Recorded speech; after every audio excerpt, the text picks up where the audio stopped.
नमस्कार बच्चों, मेरा नाम निर्मल कुमार गुप्ता। मेरे साथ हैं सुशीला चौधरी। बच्चों, आज के वीडियो में हम कक्षा 11 की हिंदी विषय की पाठ्य पुस्तक आरोह के काव्य खंड के अध्याय 11 का भाग 2 पढ़ेंगे। कवि है कबीर। बच्चों, पिछले वीडियो में हमने इस अध्याय का सार पढ़ा था, जिसमें कबीर जी ने बाहरी दिखावे को गलत बताते हुए ईश्वर प्राप्ति के लिए आत्मज्ञान पर जोर दिया। आज के वीडियो में हम इस अध्याय के कुछ प्रश्नोत्तर हल करेंगे। शुरू करें बच्चों। प्रश्न 1, कबीर जी का जन्म माना जाता है। बच्चों, इन 4 विकल्प में से एक सही विकल्प आपको बताना है। पहला, सन 1398 में। दूसरा, सन 1498 में। तीसरा, सन 1518 में। और चौथा, सन 1598 में। बच्चों, सही उत्तर है सन 1398 में। प्रश्न 2, कबीर जी किस धारा के कवि है? बच्चों, इन 4 विकल्प में से एक सही विकल्प आपको बताना है। पहला, निर्गुण धारा के। दूसरा, सगुण धारा के। तीसरा, वात्सल्य धारा के। और चौथा, इनमें से कोई नहीं। बच्चों, सही उत्तर है निर्गुण धारा के।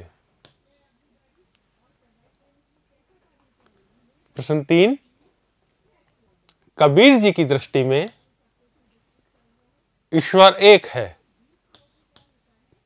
इसके समर्थन में उन्होंने क्या तर्क दिए हैं? उत्तर है, कबीर ने ईश्वर की एकता के लिए निम्नलिखित तर्क दिए हैं। पहला, सब जगह है एक ही पवन और एक ही जल है। दूसरा, सारा जगत एक ही ज्योति से प्रकाशित है, अर्थात सूर्य एक है। तीसरा, परमात्मा लकड़ी में अग्नि की तरह रहता है, जो कि मूलतः एक है। और चौथा, सारे भिन्न भिन्न रूपों में उसी एक का निवास है। प्रश्न 4, मानव शरीर का निर्माण कौन से 5 तत्वों से हुआ है? उत्तर है, मानव शरीर का निर्माण पंच तत्व जल, पृथ्वी, अग्नि, वायु एवं आकाश से हुआ है। प्रश्न 5, कबीर ने अपने को दीवाना क्यों कहा है? उत्तर, कबीर ने स्वयं को दीवाना इसलिए कहा है क्योंकि उन्होंने अपने भीतर छिपे ईश्वर का साक्षात्कार कर लिया है, अर्थात उन्हें पहचान लिया है और मोह माया से दूर हो गया है। प्रश्न 6, कबीर ने ऐसा क्यों कहा कि संसार बोरा गया है, अर्थात पागल हो गया है? उत्तर है, कबीर ने ऐसा इसलिए कहा है कि क्योंकि मनुष्य सच पर विश्वास नहीं करता और झूठे ढोंगों जैसे कुरान पढ़ना, समाधि लगाना,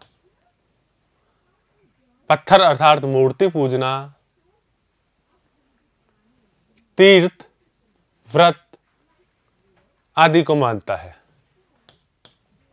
परंतु सच्चे परमात्मा को नहीं जानता है। कबीर की दृष्टि में यह सब पागलपन है। प्रश्न 7, अज्ञानी गुरुओं की शरण में जाने पर शिष्यों की क्या गति होती है? उत्तर है, अज्ञानी गुरुओं की शरण में जाने पर शिष्य को कभी भी परमात्मा रूपी ज्ञान की प्राप्ति नहीं होती और उन्हें अंत में पछताना पड़ता है। जीवन के अंत में उन्हें लगता है कि अब ईश्वर उन्हें प्राप्त नहीं होंगे। प्रश्न 8, बाह्य आडंबरों की बजाय स्वयं आत्म को पहचानने की बात किन पंक्तियों में कही गई है? उत्तर है, कबीर जी ने बताया है कि जो लोग टोपी पहनने, माला पहनने, छापा तिलक आदि धारण करने में या साखी शब्द गाने में भूले रहते हैं, वे आत्मज्ञान नहीं कर पाते और इस कारण उन्हें कभी भी ईश्वर की प्राप्ति नहीं होती। प्रश्न 9, कबीर की दृष्टि में ईश्वर का स्वरूप कैसा है? उत्तर है, कबीर की दृष्टि में परमात्मा मूल तत्व है। वह समस्त संसार में उसी प्रकार निवास करता है जिस तरह लकड़ी में अग्नि निवास करती है। उसी प्रकार मनुष्य का शरीर नश्वर है, किंतु उसके भीतर निवास करने वाला परमात्मा आत्मा अमर है, अर्थात वह कभी नष्ट नहीं होती।